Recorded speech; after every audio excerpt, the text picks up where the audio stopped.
안녕하세요, 신작가입니다. 일본은 최근 한국 경찰청장의 독도 방문으로 인해서 난리가 났습니다. 그리고 독도에 대한 도발의 강도는 시간이 흐를수록 더 강해지고 있습니다. 그런데 일본은 대마도도 신경 써야 할 것 같습니다. 16일 김창룡 경찰청장이 독도를 찾았습니다. 현재 경찰청장이 독도를 방문하는 것은 12년 만입니다. 이 사실이 알려지자 일본은 난리가 났습니다. 일본에 존재하는 거의 모든 언론들은 이 사실을 전했고 지금도 관련 기사가 나오고 있을 정도입니다. 이상한 것은 일본의 너무도 과한 반응입니다. 독도에서 근무하는 경찰관들을 만나기 위해서 경찰청장이 방문하는 것은 당연한 일입니다. 그런데 일본은 과도하게 반응하며 반발하는 모습을 보였습니다. 경찰청은 독도 근무자를 격려하기 위한 내부 비공식 행사여서 언론에 보도자료를 배포하거나 사진을 공개하지도 않았다고 전했습니다. 경찰 관계자는 도서벽지에서 고생하는 경찰관들 위문, 격려하러 간 곳이다. 청장은 지난 5월에 가고도를 방문하는 등 도서지역을 방문해 왔다고 전했습니다. 경찰은 올해 초 독도 경비대가 전원 일반 경찰로 구성되며 청장의 방문 필요성이 있었다는 입장입니다. 독도 경비는 주로 전투경찰과 의무경찰 등의 인력이 맡아왔지만 올해 3월 의무경찰제 폐지에 따라 올해부터 20여 명 대원 전원 일반 경찰관들로 바뀌었습니다. 이를 두고 일본 정부 대변인인 마츠노 히로카즈 관방장관은 17일 기자회견에서 타케시마는 역사적 사실에 비춰봐도 국제법상으로도 명백한 일본 고유의 영토라며 절대 받아들일 수 없고 극히 유감이다 라고 발언했습니다. 또 한국 정부에 대해 15일 사전 보도가 나왔을 때 곧바로 계획 중지를 요청했고 16일에도 다시 엄중히 항의했다고 덧붙였습니다. 하야시 요시마사 외상도 김 청장의 독도 방문에 대해 도저히 받아들일 수 없고 극히 유감이라며 한국 정부에 엄중히 항의했다고 말했습니다.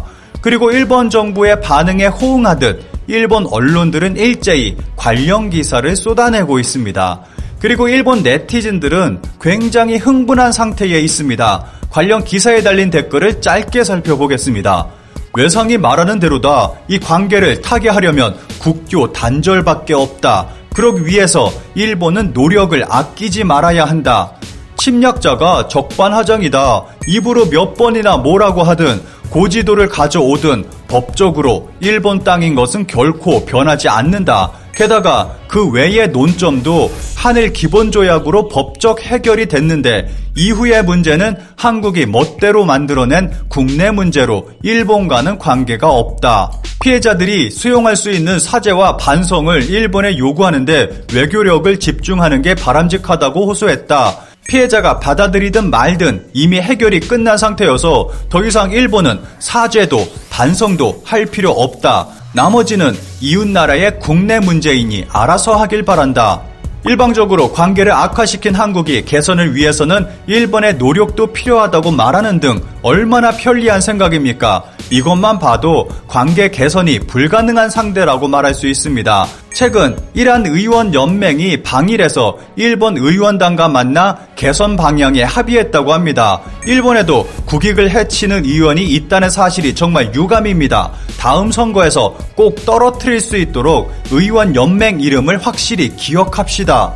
죽도 문제를 개선하려면 군사행동밖에 없다고 생각하는데 단호하게 조치하면 정권의 인기도 높아져 부양할 것 같은데 일본은 이 문제를 두고 외교 문제까지 발생시키고 있습니다. 17일 미국 워싱턴 DC에서 한미일 외교차관 회의를 진행했습니다. 한미일은 이 자리에서 종전선언 등 대북 관계 공조는 물론 코로나19와 기후대응, 공급망 재편 등에 대한 의견도 교환했습니다.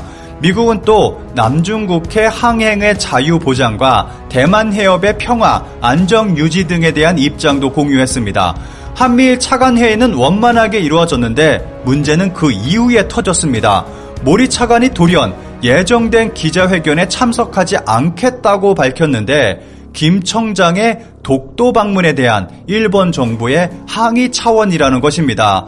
일본은 이렇게 국제 무대에까지 독도를 끌어들여 분쟁 지역화시키고 세계에 알리고 있습니다.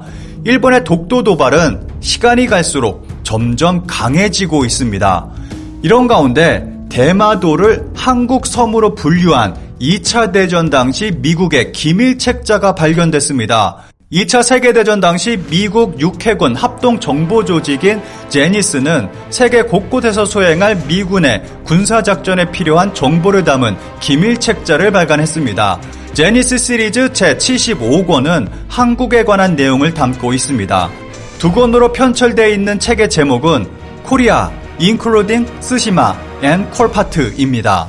번역하면 한국, 대마도와 제주도 포함입니다. 그리고 표지 상단에는 비등록 기밀이라는 문구가 들어가 있습니다.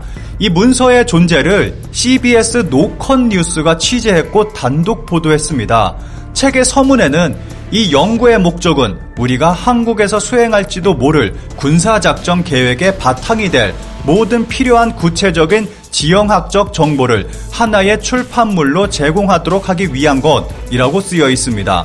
책 제목에서 대마도가 명시되어 있듯이 대마도 역시 한국 영토로 보고 있고 대마도도 한국 지형에 포함해서 설명하고 있습니다. 책에는 군사지리, 해안과 상륙지역, 기후, 항구시설 등을 자세히 설명하고 있는데 주로 교통 루트 편에는 남부의 중심지로 부산, 대구, 진해, 여수가 명시되어 있고 이어서 남해의 가장 큰 섬으로 대마도와 제주도가 각각 설명되어 있습니다.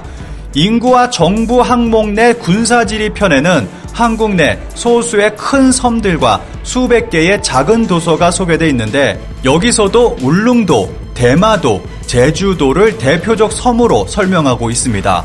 다양한 지도로 한국을 설명하고 있는데 모든 지도에 대마도가 포함되어 있습니다. 그런데 1장 42페이지 인구와 정부 편에는 대마도가 일본 영토라는 설명도 등장합니다. 인구와 정부편은 인구, 노동력, 정부조직, 정치 요인, 안전 및 공공질서가 차례로 서술되어 있고 마지막으로 대마도에 대한 설명이 곁들여져 있습니다. 대마도를 한국 섬으로 설명하다가 갑자기 일본의 섬이라며 모순된 모습을 보이고 있는 것입니다. 이런 모순은 책이 여러 곳의 정보를 취합한 때문으로 보고 있습니다. 책의 서문에서는 1945년 3월 1일까지 워싱턴에서 얻을 수 있는 모든 자료를 집대성했다고 설명합니다. 그러면서 해군 작전참모처, 육군정보처, 해군정보처, 기상청, 공군 등 11곳의 정보기관의 정보를 망라했다고 설명합니다. 한 곳에서 내용 작성을 한 것이 아니라 여러 곳에서 작성한 내용을 모아놓은 것입니다. 미국의 어느 기관은 대마도를 일본 섬으로 봤지만 어느 기관은 한국 섬으로 본 것입니다. 한국 정부도 한때 대마도가 우리 땅이라고 공식적인 문제 제기를 한 적이 있습니다. 1949년 1월 이승만 대통령이 신년 기자회견에서 대마도 반환을 일본에 요구했고 1952년 4월에도 미국 정부의 대마도 영유권을 공식 주장하기도 했습니다. 세종실록과 동국여지승람 등에는 대마도가 우리 땅이라는 기록이 적지 않습니다. 국내 역사학계에서는 조선시대 때 대마도를 비워놓는 바람에 19세기 후반 일본 메이지 정부가 대마도를 일본에 편입시켰다고 보고 있습니다. 일본은 독도가 자신들의 땅이라며 억지 주장을 하고 있습니다. 게다가 일본이 제시하는 역사적 사료들은 근거가 빈약하거나 왜곡된 자료들입니다. 반면 대마도에 대해서는 한국 땅이라는 역사적 사료가 명백히 남아 있습니다. 그리고 미국조차도 대마도를 한국 땅으로 봤습니다. 과연 대마도는 누구의 땅일까요?